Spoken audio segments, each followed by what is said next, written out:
నైరుతి రుతుపవనాలు వచ్చి వర్షాలు కురుస్తున్న మెదక్ జిల్లాలో ధాన్యం కొనుగోలు ప్రక్రియ ఇంకా పూర్తి కాలేదు.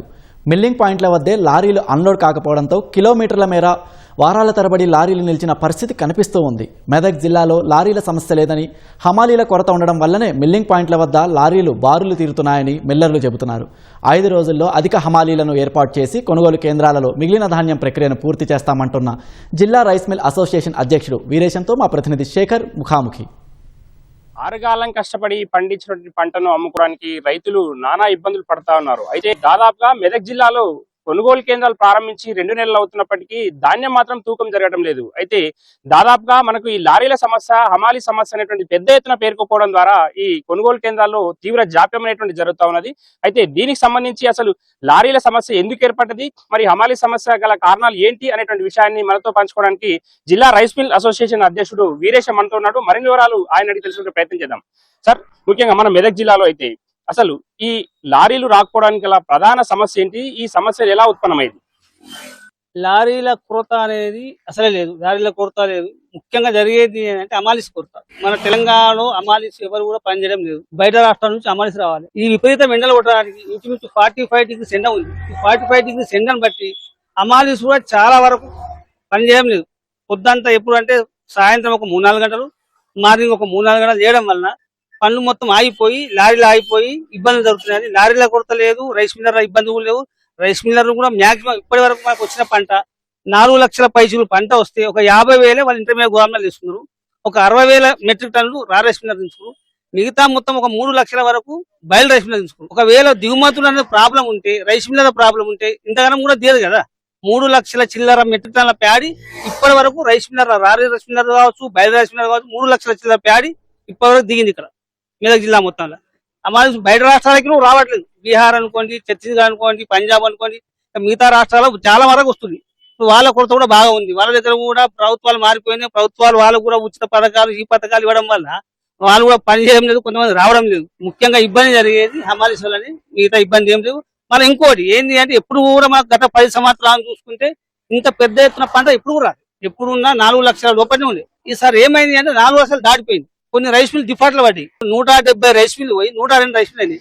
అంటే ఇంచుమించు ఒక 70 రైస్ మిల్ తగ్గడం వల్ల కూడా అన్లోడింగ్ ప్రాబ్లం అవుతుంది. ఒకవేళ ఆ 70 రైస్ మిల్ కూడా ఉంటే ఇక్కడ కొన్ని అక్కడ కొన్ని అని చెప్పి అయిపోతుంది, పని కూడా సాఫీగా నడుస్తుంది. ఎన్ఎస్ఎఫ్ ఫ్యాక్టరీ దగ్గర ఉన్నాం మనం ప్రజెంట్. అయితే ఇక్కడ చూసినట్లయితే 80 లారీల వరకు ఇక్కడ నిలిచినటువంటి పరిస్థితి కనిపిస్తా ఉంది. ఈ అన్లోడింగ్ ప్రక్రియ అనేటువంటిది అధిగమించడానికి ఏ విధంగా చర్యలు తీసుకుంటారు మీరు? ఆల్రెడీ దగ్గర పడి మొత్తం ఏను పోయి తూక దిక్కింది. అంటే 4 లక్షల టన్నులు ఆల్రెడీ దిగుమతి అయిపోయింది. ఏమున్నా 10-15 వేలు.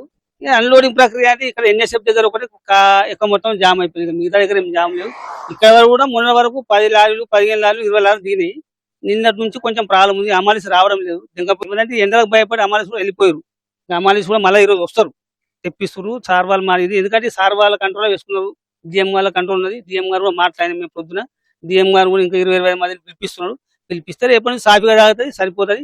ఒక 4-5 రోజులు మొత్తం ఇక్కడ ఉన్న 80 లారీలు ఖాళీ అయిపోతుంది. మొత్తం సెంటర్ రకాలన్నా, లారీల కన్నా, రైస్ మిల్లర్ రకాల పోతున్నారు, తిరుగుతున్నారు, చేపిస్తున్నారు. వాళ్ళు బాగా కష్టపడుతూ ఇలా పొరపాటు అనేది ఎవరు లేవు. నేను ముఖ్యంగా ఏంటి అంటే అమాలిస్ ప్రాబ్లం ఒకటి ఉంది, పంట బాగా వచ్చింది. మీరు కనుక్కోండి, 25 క్వింటాలు 26 కింటాల కంటే ఎక్కువ అటువంటి 35-36 కింటాల దిగుబడి వచ్చింది. సరే, సంతోషం. రైస్ మిల్లర్లో రైతులు కూడా బాగుండాలి, రైతులు బాగుంటారు, మనం బాగుంటాం, దేశం బాగుంటుంది. రైతులు బాగుండవలసింది. ఇంకా 35-40 క్వింటాలు వచ్చినా మనం సంతోషపడతాం.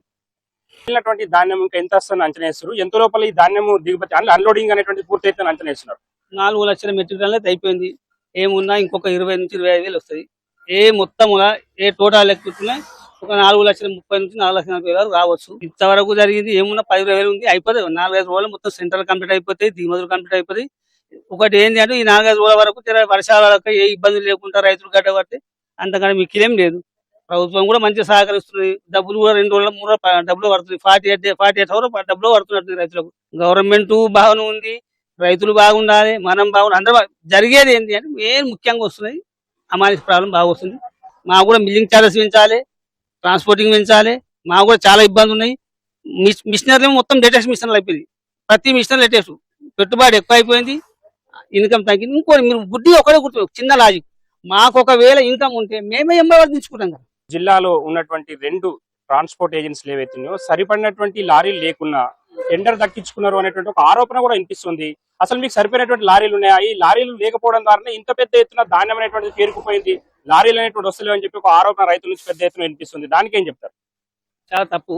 ఒకటి గుర్తుపెట్టుకొని మన మేడం ఇప్పుడు కలెక్టర్ మేడం కూడా సరే జిల్లా ఆఫీసర్ మీద నమ్మకం లేదు, సరే ఏదైనా కావచ్చు, రెవెన్యూ ఆఫీసర్ దోచి ఎంఆర్ఓ దోచి ఏ రైస్ మిల్ కాడ ఎన్ని వెహికల్స్ ఉన్నాయి, ఏ సెంటర్ కాడ ఎన్ని వెహికల్స్ ఉన్నాయి, ఎందుకంటే వీళ్ళు 600 లారీలు పెట్టమంటున్నారు. 2 క్లస్టర్ ఉన్నాయి, 2 క్లస్టర్ కలిసి మీద క్లస్టరు నర్సాపూర్ క్లస్టర్ 2 క్లస్టర్ 600 అంటున్నారు. 600 లారీలు ఉన్నాయా లేదా చూస్తే 700 పైచిలుకు లారీలు కనిపిస్తున్నారు. 600 అని చెప్పి కూడా 2 క్లస్టర్లు కలిసి 700 పైచిలుకు లారీలు పెట్టారు. లారీలు ఇవ్వడం మాత్రం లారీలు ఇవ్వండి. ఇప్పుడు ఒకటి మీరే ఇక్కడ 80 లారీలు ఉన్నాయి, 700 పైకి లారీలు ఇప్పటికి కూడా పక్క కనిపిస్తుంది మనకు కనబడుతుంది. ఇప్పుడు ఈ ధాన్యాన్ని దించుకోవడానికి మీరు ఏం చెప్తారు? జిల్లా ప్రజలకు ఏం చెప్తారు? ఈ అన్లోడింగ్ ప్రక్రియ అనేటువంటి లేట్ కాకుండా ధాన్యాన్ని త్వరితగతిన దించుతామనేటువంటి విషయాన్ని భరోసా రైతులకు ఏ విధంగా కల్పిస్తారు? మేము గవర్నమెంట్ కు ఎలాంటి చెడ్డ పేరు రాకుండా ఖచ్చితంగా రైతులకు ఇబ్బంది జరగకుండా, రైతులకు ఇబ్బంది వస్తే గవర్నమెంట్ ఇబ్బంది పడుతుంది. ఖచ్చితంగా ఒక 4 రోజులు మొత్తం కంప్లీట్ అయిపోతుంది. దీని గురించి ఎవరు కూడా బాధపడవలసింది, ఇబ్బంది పడుతుంది. ఇది ఇక్కడ తాజా పరిస్థితి. అయితే రైతులు ఎవరు కూడా ఆందోళన చెందాల్సిన అవసరం లేదని, చివరి గింజ వరకు ప్రభుత్వం కొనుగోలు చేస్తుందని చెప్పి మనకు ఈ రైస్ మిల్ అసోసియేషన్ అధ్యక్షుడు వీరేష్ తెలుపుతున్నాడు. అంతేకాకుండా ఈ ధాన్యం మొత్తం కూడా చివరికి వరకు చేరుకుందని, దాదాపు ఇంకొక 25,000 మెట్రిక్ టన్నుల ధాన్యం వస్తుందని చెప్పి అంచనా వేస్తున్నారు. అది కూడా ఈ అమాలీ సమస్య అనేటువంటిది ఏర్పడడంతోనే ఈ లారీలు అన్లోడింగ్ అనేటువంటిది కావడం లేనటువంటి విషయాన్ని చెప్పడం జరుగుతుంది. శేఖర్, మెదక్ జిల్లా, మంబోయిపల్లి నుండి.